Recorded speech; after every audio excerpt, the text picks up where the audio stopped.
ನಮಸ್ಕಾರ.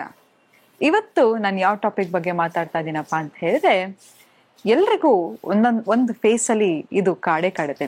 ಏನಪ್ಪಾ ಅಂತ ಹೇಳಿದ್ರೆ, ನಾವು ಪ್ರೀತಿ ಮಾಡಬೇಕು ಅಥವಾ ಮದುವೆ ಆಗಬೇಕು ಅಂತ ಹೇಳಿದ್ರೆ ಒಳ್ಳೆ ಸಂಗಾತಿ ಸಿಗದೆ ಇರೋದು.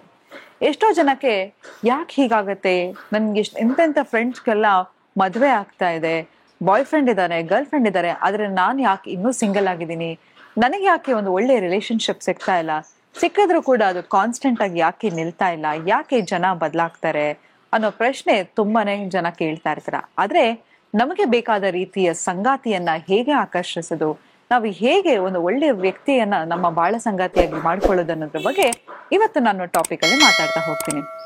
ನೋಡಿ, ಪ್ರತಿ ಸಂಚಿಕೆಯಲ್ಲಿ ನಾನು ಹೇಳ್ತಾ ಇರ್ತೀನಿ, ಸೆಲ್ಫ್ ಲವ್ ಅನ್ನೋದು ತುಂಬಾನೇ ಮುಖ್ಯ.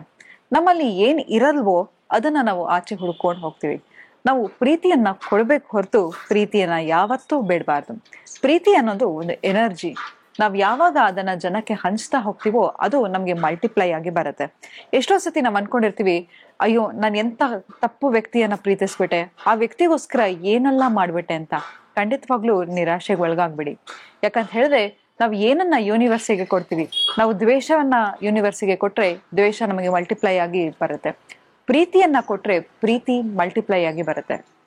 ಹಾಗಾಗಿ ಪ್ರೀತಿಯನ್ನ ಕೊಡೋದನ್ನ ಶುರು ಮಾಡಿ. ನಾವ್ ಯಾವಾಗ್ಲೂ ಅಷ್ಟೇ, ಯಾರನ್ನ ನೋಡಿದ್ರು ಕೂಡ ಪ್ರೀತಿಯಿಂದ ಮಾತಾಡ್ಸೋದಾಗಿರ್ಬೋದು, ಪ್ರೀತಿಯನ್ನ ನೋಡ್ಕೊಳ್ಳೋದಾಗಿರ್ಬೋದು, ಅವರಿಗೆ ಪ್ರೀತಿಯನ್ನ ಕೊಡೋದಾಗಿರ್ಬೋದು, ಇದನ್ನ ಮಾಡ್ತಾ ಹೋದ್ರೆ ನಮ್ಮ ಎನರ್ಜಿ ಲವ್ ಆಗತ್ತೆ. ನಾವು ಲವ್ ಅನ್ನ ತುಂಬಾ ಸುಲಭವಾಗಿ ಅಟ್ರಾಕ್ಟ್ ಮಾಡ್ಬೋದು. ಮತ್ತೆ ಏನಪ್ಪಾ ಅಂತ ಹೇಳಿದ್ರೆ, ನಮ್ಮ ಪ್ರತಿಯೊಬ್ಬರ ಜೀವನದಲ್ಲಿ ಒಬ್ಬೊಬ್ರು ಯಾಕೆ ಬರ್ತಾರಪ್ಪ ಅಂತ ಹೇಳಿದ್ರೆ, ಕಾರ್ಮಿಕ್ ರಿಲೇಶನ್ಶಿಪ್ ಅಂತ ಕರಿತೀವಿ. ಕರ್ಮ ಅಂತ ನಾವು ಹೇಳ್ತೀವಲ್ವಾ. ಆದ್ರೆ ಪ್ರತಿಯೊಬ್ರು ನಮ್ಮ ಜೀವನದಲ್ಲಿ ಯಾರೇ ಆಗಿರ್ಲಿ, ನಿಮ್ಮ ಮನೆಗೆ ಒಂದು ಪ್ರಾಣಿ ಬಂದ್ರು ಕೂಡ ನಿಮ್ಗೆ ಏನನ್ನಾದ್ರೂ ಕಲಿಸ್ಲಿಕ್ಕೆ ಬರ್ತದೆ. ನಾವ್ ಯಾರನ್ನು ಕೂಡ ಆಕ್ಸಿಡೆಂಟ್ಲಿ ಮೀಟ್ ಮಾಡಲ್ಲ.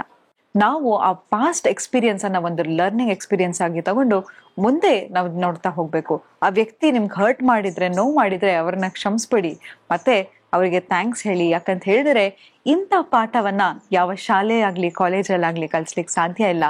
ನಮ್ಗೆ ಒಂದು ಆ ವ್ಯಕ್ತಿ ನಮ್ಮನ್ನ ಲೈಫಲ್ಲಿ ಬಂದು ನಮ್ಮಲ್ಲಿ ಇರ್ತಕ್ಕಂತಹ ಒಂದು ಶಾಲೋನೆಸ್ ಅನ್ನ ನಮಗೆ ತೋರಿಸಿ ಹೋದ್ರು ಅಂತ ಅನ್ಕೊಂಡು ಆ ಲರ್ನಿಂಗ್ ಎಕ್ಸ್ಪೀರಿಯನ್ಸ್ ಅನ್ನ ತಗೊಂಡು ಮುಂದೆ ಜೀವನ ನಡ್ಸ್ಕೊಂಡು ಹೋಗೋಣ.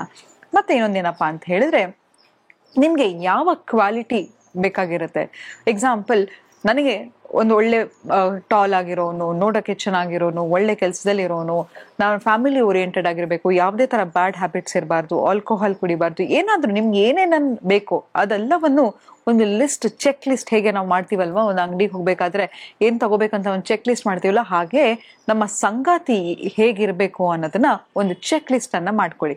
ಬೆಳಗ್ಗೆ ಎದ್ದು ಪ್ರತಿದಿನ ಅದನ್ನ ನೋಡ್ತಾ ಇರಿ. ನಾವ್ ಏನನ್ನ ನೋಡ್ತೀವಿ, ಏನನ್ನ ಕೇಳ್ತೀವಿ, ಬೇಗ ಅದನ್ನ ಮ್ಯಾನಿಫೆಸ್ಟ್ ಮಾಡ್ತೀವಿ.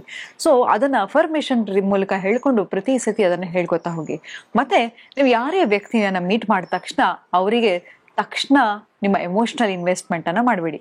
ಸಪೋಸ್ ನೀವೊಂದು ಪ್ರಾಪರ್ಟಿ ತಗೋತೀರಾ ಅಂತ ಇಟ್ಕೊಳ್ಳೋಣ. ಪ್ರಾಪರ್ಟಿ ತಗೊಳ್ಳುವಾಗ ಹೇಗೆ ಕಾನ್ಶಿಯಸ್ ಆಗಿ ಡ್ಯೂ ಡಿಲಿಜೆನ್ಸ್ ಮಾಡ್ತೀರಾ, ಪ್ರತಿಯೊಂದು ಪೇಪರ್ಸ್ ಅನ್ನ ನೋಡೋದಾಗಿರ್ಬೋದು, ತುಂಬಾ ಹುಷಾರಾಗಿ ಅದ್ರ ಬಗ್ಗೆ ಯೋಚನೆ ಮಾಡ್ತೀರಾ, ನಿಮ್ಮ ಲಾಯರ್ನ ಮೀಟ್ ಮಾಡ್ತೀರಾ, ನೀವು ಆ ಪ್ರಾಪರ್ಟಿ ಬಗ್ಗೆ 100 ಜನನ ವಿಚಾರಿಸ್ಬಿಟ್ಟು ತಗೋತೀರಾ. ಹಾಗೆ ನೀವು ಎಮೋಷನಲಿ ಇನ್ವೆಸ್ಟ್ ಮಾಡ್ಬೇಕಾದ್ರೆ, ನೋಡಿ ನಾನು ಹೇಳಿದೆ ಶುರುವಲ್ಲೇ ಪ್ರೀತಿ ಕೊಡಿ ಅಂತ, ಆದ್ರೆ ಎಮೋಷನಲಿ ನಾವು ಅಟ್ಯಾಚ್ ಆಗ್ಬಿಡ್ತೀವಲ್ಲ, ಆಗ ಅದು ಅಬ್ಸೆಷನ್ಗೆ ತಿರ್ಗತ್ತೆ. ಆ ವ್ಯಕ್ತಿ ಇಲ್ಲದೆ ನಾವು ಇರಕ್ಕೆ ಆಗಲ್ಲ ಅನ್ನೋ ಮಟ್ಟಕ್ಕೆ ಹೋಗ್ತೀವಿ. ಎಷ್ಟೋ ಜನ ಬ್ರೇಕಪ್ ನೋವಲ್ಲಿ ಸುಸೈಡ್ ಮಾಡ್ಕೊಳ್ಳೋದನ್ನ ನಾವು ನೋಡಿದೀವಿ. ಯಾಕಪ್ಪ ಅಂತ ಹೇಳಿದ್ರೆ ಆ ಅಬ್ಸೆಷನ್ ಇಂದ. ಅದು ಪ್ರೀತಿ ಅಲ್ಲ. ಆ ವ್ಯಕ್ತಿ ಇಲ್ಲದೆ ನನಗೆ ಬದುಕಕ್ಕಾಗಲ್ಲ, ನಂಗೆ ಆ ವ್ಯಕ್ತಿ ಇರ್ಲೇಬೇಕು ನನ್ನ ಜೀವನದಲ್ಲಿ, ಆ ವ್ಯಕ್ತಿ ಮೆಸೇಜ್ ಮಾಡ್ಲಿಲ್ಲ ಅಂದ್ರೆ ನಂಗೆ ತುಂಬಾ ದುಃಖ ಆಗುತ್ತೆ, ಆ ವ್ಯಕ್ತಿ ಕಾಲ್ ಮಾಡ್ಲಿಲ್ಲ ಅಂದ್ರೆ ತುಂಬಾ ದುಃಖ ಆಗುತ್ತೆ ಅಂತ ಅಬ್ಸೆಷನ್ ನಾವ್ ಯಾವತ್ತೂ ಪ್ರೀತಿಯಾಗಿ ಮಿಸ್ಟೇಕ್ ಮಾಡ್ಕೊತಾ ಹೋಗ್ತೀವಿ. ನೋಡಿ, ನೀವು ಯಾವ್ದಾರು ಒಂದು ವ್ಯಕ್ತಿಯನ್ನ ಪ್ರೀತಿ ಮಾಡ್ತಾ ಇದ್ರೆ ಅವ್ರು ಏನ್ ಮಾಡಿದ್ರು ಅದನ್ನ ಅಕ್ಸೆಪ್ಟ್ ಮಾಡ್ಕೊತಾ ಹೋಗ್ತೀರಾ. ನಿಮ್ ರೀತಿಯಲ್ಲಿ ಇರ್ಬೇಕು ಅನ್ನೋದನ್ನ ನಾವ್ ಎಕ್ಸ್ಪೆಕ್ಟೇ ಮಾಡಲ್ಲ ಅಲ್ವಾ. ಪ್ರೀತಿ ಅಂದ್ರೆ ನೀವು ಯಾರನ್ನ ಇಷ್ಟಪಡ್ತೀರೋ ಅವ್ರ ಇಷ್ಟದಂತೆ ಅವ್ರಿರೋದು. ಆದ್ರೆ ನಾವೇನ್ ಮಾಡ್ತೀವಿ, ಅವರನ್ನ ಕಂಟ್ರೋಲ್ ಮಾಡ್ಲಿಕ್ಕೆ ಹೋಗ್ತೀವಿ, ನಮ್ಮ ರೀತಿಯಲ್ಲಿ ಇರ್ಬೇಕು ಅಂತ ಅನ್ಕೋತೀವಿ. ಅದು ತಪ್ಪಲ್ಲ, ಅದು ಕೆಲವು ಎಕ್ಸ್ಪೆಕ್ಟೇಷನ್ ಇರುತ್ತೆ. ಆದ್ರೆ ಪ್ರೀತಿಗೂ ಅಬ್ಸೆಷನ್ನಿಗೂ ಡಿಫ್ರೆನ್ಸ್ ಅನ್ನ ತಿಳ್ಕೊಳ್ಳಿ. ಮತ್ತೆ ಯಾವ ವ್ಯಕ್ತಿಯನ್ನ ಮೀಟ್ ಮಾಡಿದ್ರು ಆ ಎಮೋಷನಲಿ ಅವರಿಗೆ ಕನೆಕ್ಟ್ ಆಗ್ಲಿಕ್ಕೆ ಹೋಗ್ಬೇಡಿ. until they gain the trust, respect, value. ಎಲ್ಲರನ್ನು ರೆಸ್ಪೆಕ್ಟ್ ಮಾಡ್ಬೇಕು, ಇರ್ರೆಸ್ಪೆಕ್ಟಿವ್ ಆಫ್ ಅವ್ರ ಪೊಸಿಷನ್ ಆಗಿರ್ಬೋದು, ಅವ್ರು ಏನೇ ಮಾಡ್ತಾ ಇರ್ಬೋದು. ಆದ್ರೆ ಎಲ್ರೂ ದುಡಿತಾ ಇರೋದು ಅವ್ರ ಹೊಟ್ಟೆಪಾಡಿಗಾಗಿ.